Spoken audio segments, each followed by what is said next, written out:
ఈ kick backs ఏదైతే Raj Kasireddy తీసుకున్నాడో, collect చేశాడో అది ఎవరికి వెళ్ళాయి అన్నటువంటి విషయం ప్రశ్నించడం జరిగింది. కిక్ బ్యాక్సే లేనప్పుడు, కిక్ బ్యాక్స్ విషయం నాకు తెలియనప్పుడు ఈ ప్రశ్నకి సమాధానం నేను చెప్పలేను అని చాలా వివరంగా చెప్పడం జరిగింది. ఇక రెండవ ప్రశ్న, నేను రికమెండ్ చేసి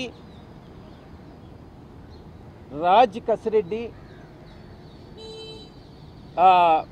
సజ్జల శ్రీధర్ రెడ్డి, మిథున్ రెడ్డి కోరిక మేరకు అరబిందో కంపెనీ నుంచి 100 కోట్ల రూపాయలు రాజ్ కసిరెడ్డి చెప్పినటువంటి కంపెనీస్ ఏదైతే ఉన్నాయో అడాన్ డిస్టిలరీస్కి,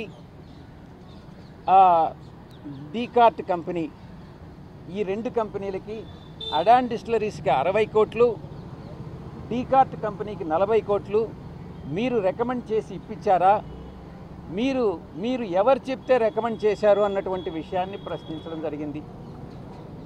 నేను నాకు వాళ్ళ చేత ఇప్పించమని చెప్పలేదు.